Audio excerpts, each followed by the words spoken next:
Do you find yourself worrying about what people will think about you when you're presenting your products or services? Today, I'm tackling getting over that icky feeling you get when selling your stuff. Hello again, and welcome back. I'm Nicole Thompson, and today's topic can be one of the most difficult things to get past in business, and is by far the most important thing to conquer, and that is your fear of sales.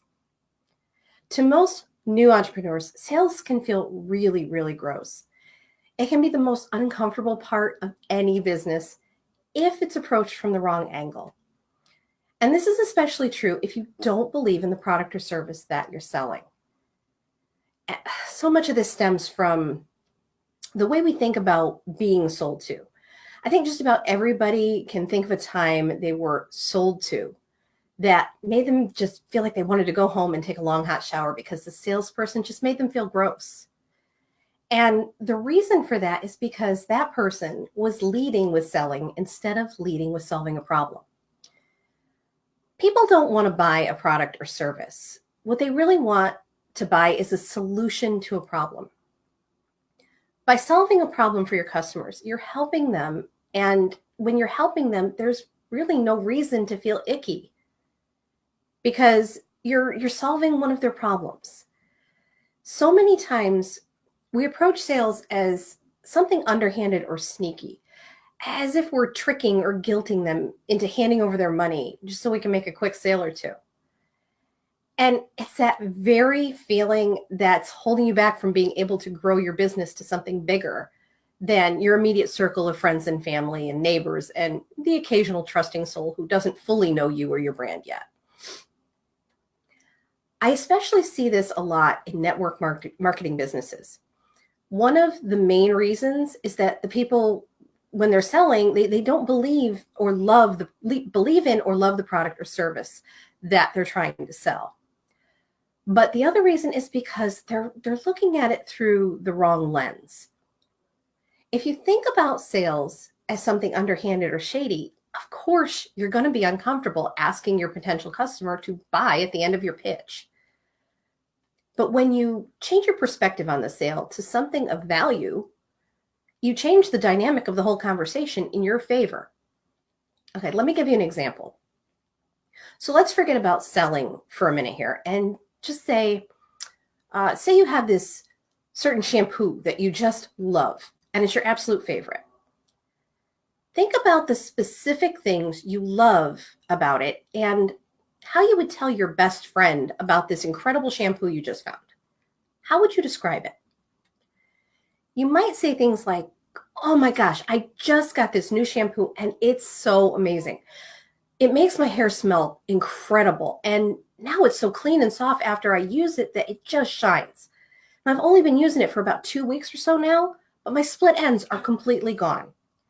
Yeah, it's a little bit more expensive than the one I was using from the drugstore, but it's made such a huge difference in my hair that I think it's worth every penny." Okay, now flip your perspective. What if your best friend had just described the shampoo to you? Wouldn't you now be intrigued and want to know more about this amazing shampoo? What it actually smells like? What it's called? Where you can get it? How much it costs?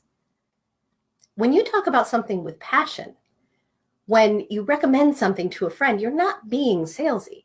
You're simply giving your friend some great information that hopefully can help them to solve a problem that they might have. It's the same thing as like when you go on Amazon and there's a new product that you've never tried before. You're probably pretty likely to go check out the reviews for the product before you buy it, right? Those reviews are the equivalent of a friend's recommendation. No, you probably don't know these people personally, but you're probably going to give more weight to the products that have lots of positive reviews, even reviews from strangers. But these are people who've taken the time to test out the product and that you're considering purchasing and give their opinion of it to you. And those are basically little referrals. Or say you're going to go see this movie that just came out, but you're deciding between a couple of them and you don't know which one you want to pick. But then your friend says, Oh, wow. Yeah, I saw this one last weekend. You really need to go see that one. I just saw it and it was amazing. Now, you're probably a lot more likely to go see the movie that your friend just recommended. Humans by nature are pack animals. We do best in groups. And this goes all the way back to early man when we gathered together for the safety that the group environment provided. We trust a product or service more when we know that it's been tested and approved by someone we already know and trust. And when that product or service helps us to solve a problem we may already be dealing with. So when you're presenting something to your audience, you really just need to know that they really just need to know that it's something that can help them. And to help them understand this, if it's already helped you just describing that to them, how that product or service solved a problem for you, grows that trust factor. By letting them know that what a value it is to you, or by presenting how it can quickly and easily solve a problem for them, you're not selling. You're just building that know, like, and trust factor. Forget about the sale. Let them make that decision. Just tell them what you love about it and how it either has helped you or someone else so they can see how it can help them too. Be genuine. And don't just rattle off the facts about it either. No one cares about the 652 healthy ingredients that go into that shake packet. They want to know that it tastes amazing, that you got great results, or other people are, and that you feel incredible when you drink it. Then when it comes time for the sale, and I cannot stress this enough, stay out of their wallet.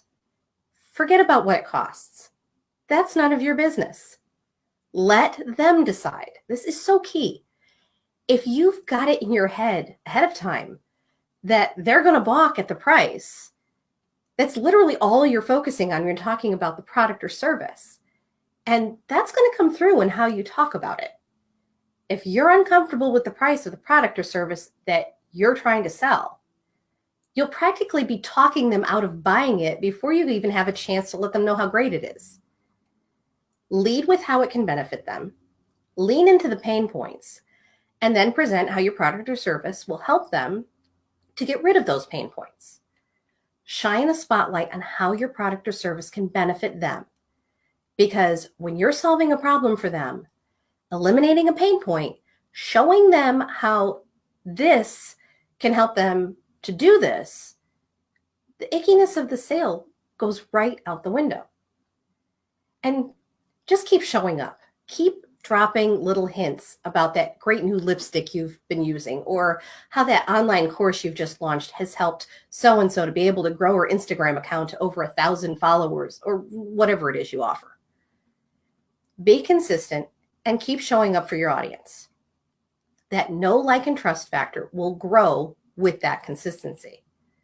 The more consistent you are and the more problems you're able to solve for your audience, the more sales you'll make. And don't be ashamed to ask for the sale. Remember that by them purchasing what you have to offer, you're helping them to solve a problem. When you help that person, they may end up telling their friends about how you were able to help them. And that's going to help your trust grow outward in a ripple effect, because you're now the trusted source to them. And when they tell someone about you, that person already trusts them. So that referral carries more weight than just a stranger stumbling across your ad on the internet. Keep in mind, too, that the average person needs to see something at least 7 times before they'll even click on it to learn more to buy. Keep showing up, and your audience will grow. And don't give up just because it gets hard or uncomfortable, because nothing incredible has ever happened from within your comfort zone. So many people give up in the moments right before something amazing happens. Remember, the only way to ensure failure is to quit. That won't be you, not this time. The reason you see so few people being successful is because too many of us give up when it gets hard.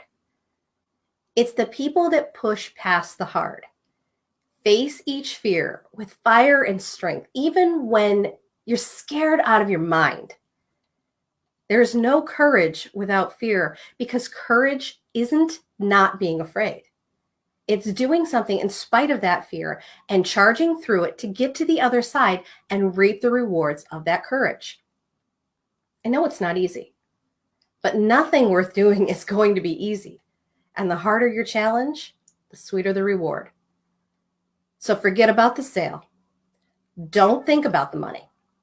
Face your challenges head on, be consistent, and lead with a desire to help people. And never, ever give up, no matter how hard it gets, and you will be successful. Embrace your fears, and the sales will come. Now, before I take off for today, I just wanted to let you know that enrollment for my new course, Designer in a Day, is now open. Designer in a Day is a DIY course that was created to help entrepreneurs just like you with a need for simple graphic design skills on the fly. You'll get to learn from me, a 28-year professional graphic designer, how you can create your own eye-catching graphic designs and save money and time by doing it yourself. To get signed up, go to enroll.designerinadaday.com, and I'll be sure to add that link into the comments section too. I hope to see you in class. I'll talk to you again next time.